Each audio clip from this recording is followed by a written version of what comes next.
Good evening, my friends, colleagues. I am delighted to report that I will be returning to Washington, D.C. tonight. I will be providing a detailed itinerary and logistics to appropriate individuals, and I am just excited, thrilled actually, and quite proud of the work that's been done by so many people to prepare for this trip.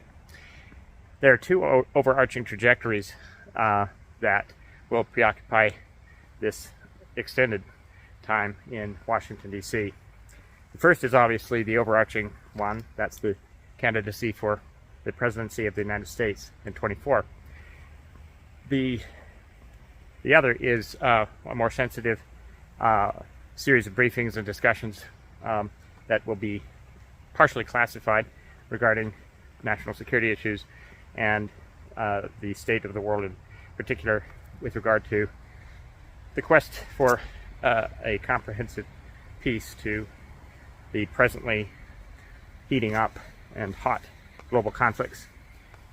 The two, of course, entwine in this election cycle, and that forms the context for a few comments I'd like to make about kind of what it feels like to be running for president and what you have to think about and have inside you to do this.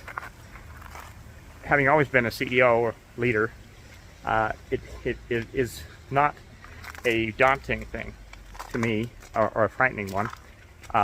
It's something I feel very well prepared to fulfill. Those big titles, President and Commander-in-Chief, Leader of the Free World, these statements, these phrases carry a great deal of meaning, and they should. As I look back in the history of presidents, I find myself fitting into the mold of someone stepping into an extremely complex and mission-critical moment or time in the evolution of the country and indeed the world. And in that sense, I can foresee the types of challenges that we'll be tackling over this coming decade that will have in many ways some of the sensations for both me, should I be privileged to carry those titles not too far from now, not too many months, to carry those titles in times that harken back to some of the challenges that George Washington, Abraham Lincoln, FDR, certainly JFK, some of my heroic icons that were seated in the Oval Office. One of the characteristics that each of them faced was looking into the future and seeing a great change that was inevitable and had to be incorporated into thinking anew about some fundamental structural aspects of how our nation is organized and how it operates, and what the scientific and technological capabilities are that are at hand for both citizens and the government.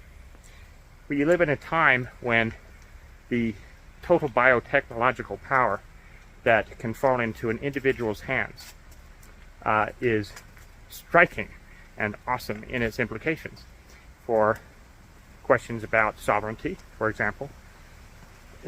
Take this as an example. What happens when flying cars become real and airports begin to be less and less effective at managing the questions of sovereignty and immigration?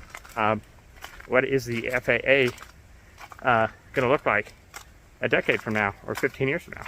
These are significant issues, each and every one of them. Immigration, the debate over border walls and such, is a very serious one, and I take it very seriously. And I have some excellent ideas on how the propagation of a U.S. federal minimum wage progressively south of the border, step by step, over time, may be a material part of a more rugged solution to that problem of sovereignty.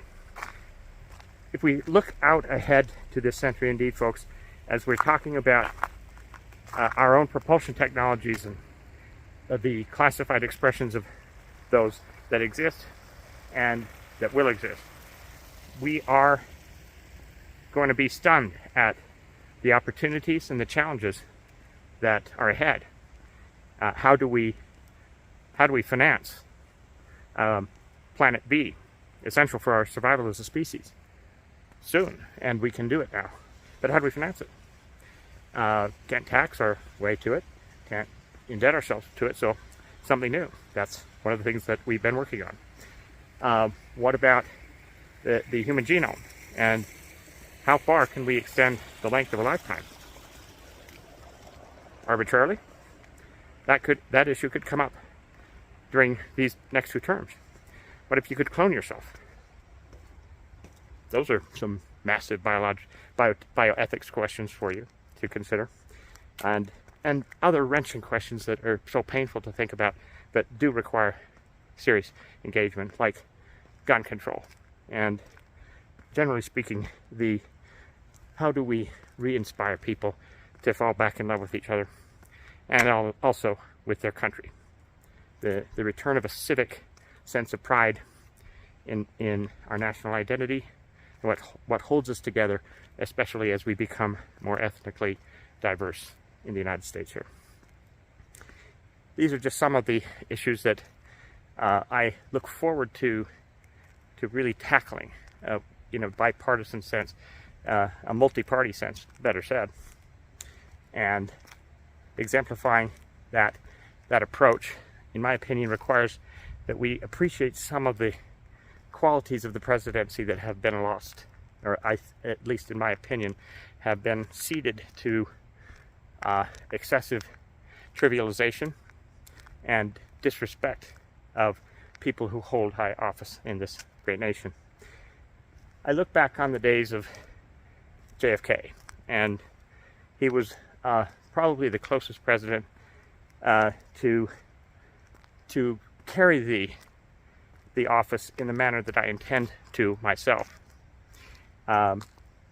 He was something of a playboy, not too much, but enough to intrigue people and get the buzz scoring in the popular media of the celebrity status.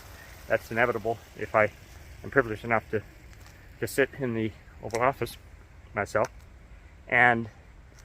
But more specifically, the dynastic quality of a more permanent sense of duty and honor, I believe, needs to return to that office, and the dignity and respect of the family members and the people who work for it and in the White House, I personally believe needs to be reignited.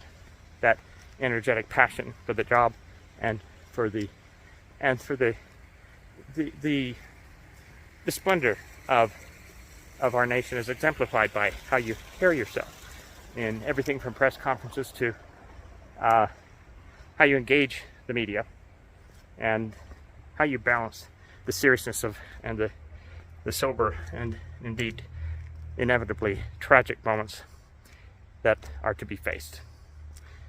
How you carry yourself, bring good humor and always compassionate love to that office, I believe, are characteristics that I truly intend to do my very best to present to the nation and to the world, to all of you.